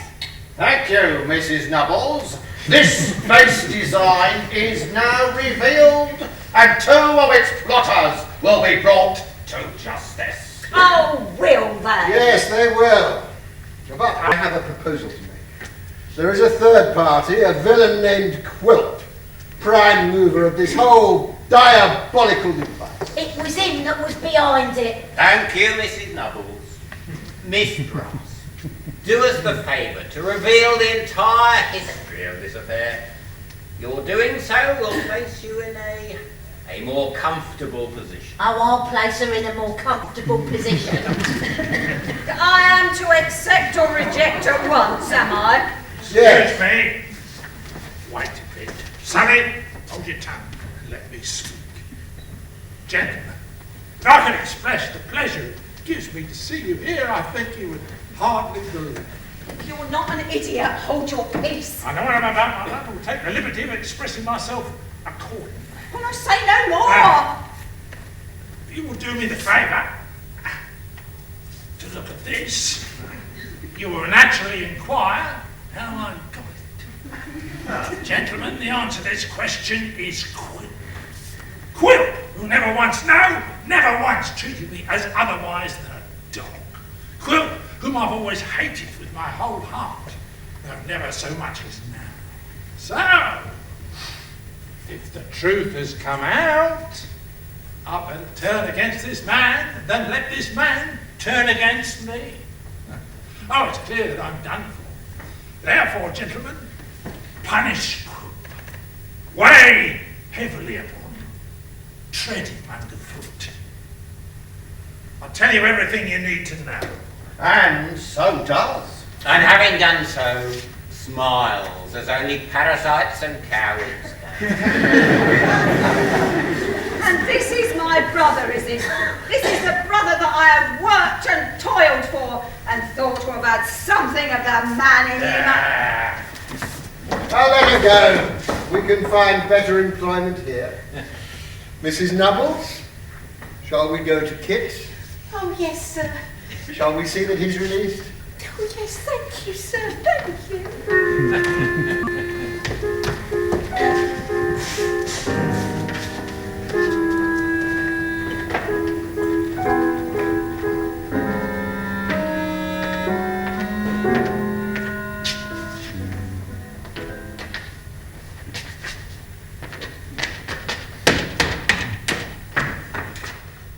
Who's there? Only you. What brings you here, you jade? I brought news. Don't be angry with me. Good news, pleasant news. News to make a man skip and snap his fingers to, eh? Is the dear old lady dead? I don't know what the news is. I brought a letter. Give it here. Go your ways or I'll scratch you. Did you think I was dead, eh? Did she think she's going to have all the money and marry somebody she liked? Did she? Hey! No, Daniel, no. I never cared for you. You know that. Not to know this writing. Now the beautiful Sally. Sammy has been practised upon and has broken confidence. It has all come out. You'd better not be in the way, for strangers are going to call upon you. They've been very quiet as late because they mean to surprise you. But don't lose time. I didn't. I'm not to be found anywhere. And if I was you, I wouldn't. If I had him here. If I only had him here. Brass, my dear, good, charming friend. If I only had him here. This stems from that old dotard and his darling child. Two wretched, feeble wanderers. Well, I'll be their evil genius yet. And as for you, sweet Kit, honest Kit, you look to yourself. Where I hate, I bite! And I hate you, my good fellow, with good cause! What's that? They're coming for you! So soon, so eager, it's as well I'm prepared. Sally, I thank you! For you Jane! No, don't go without me! Where is he? He's given us the slip! After him! Gone and nowhere to be seen. They follow through yawning caverns of streets. A thick cloud rests upon the earth. Shrouding everything from view. A good black devil's night. On and on! Down by the river's edge. Looking behind him. And still they follow! Still they come after him. Until He misses his footing.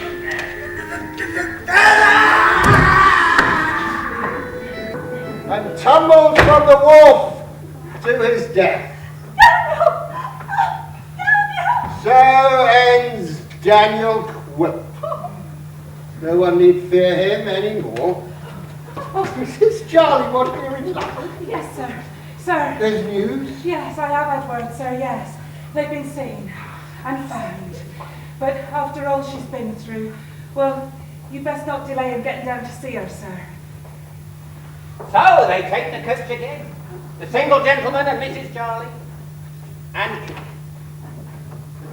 by the time they reach the place where the old man and the girl have been staying, evening is drawing in. It is dusk. Kit goes ahead of the rest of us. He's just there. He barely speaks. Master? Master, speak to me. Kit? Is that you? We come down from London. We've been looking for you. Oh, we've travelled a long way together, Kit. Dusk. Dusk in the streets of London. A dusk here in the little village where their journey ends.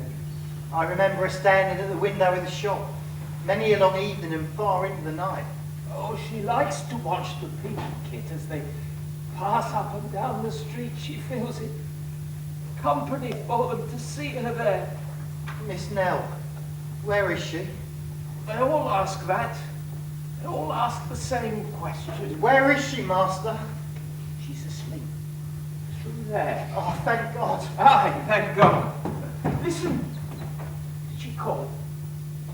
I heard no voice. You did? That was her just now, wasn't it? Let me see. Let me go to her. It's no good, lad. What? You're too late. You can't make him understand. No!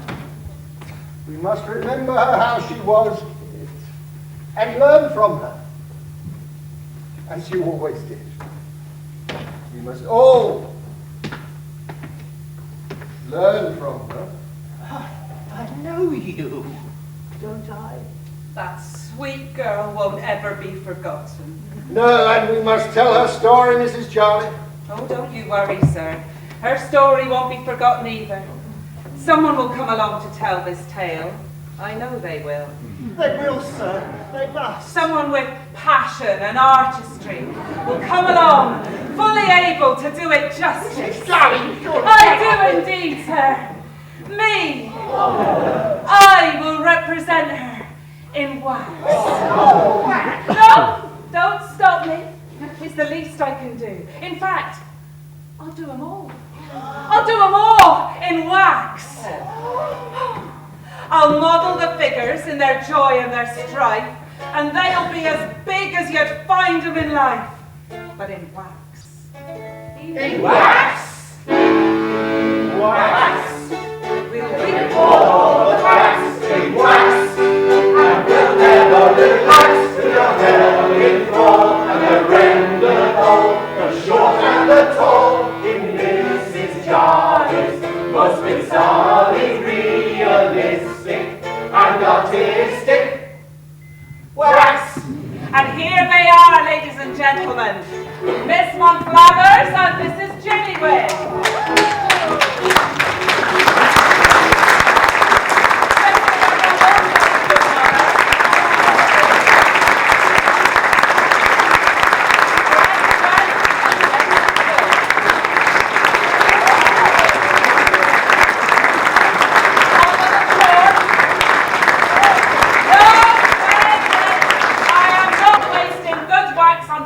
Punch Judy merchants.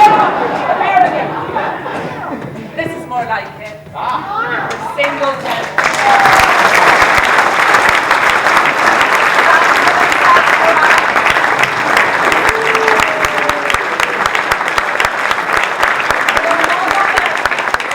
Close to their nose, like real-life creatures, just caught in repose and in wax. In wax! In wax! We'll record all the facts in wax, and we'll never relax till we're held in thrall, and then rendered all, the short and the tall, in Mrs Jarley's most bizarrely realistic and artistic wax.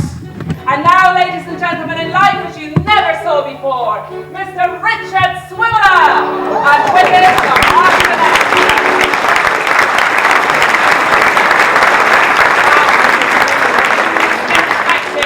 With the Daniel Quilp.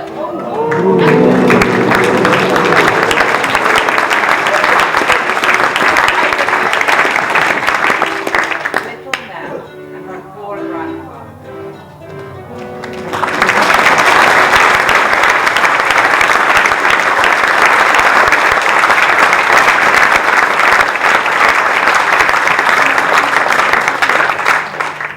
If you are sorrowful, let me be sorrowful too.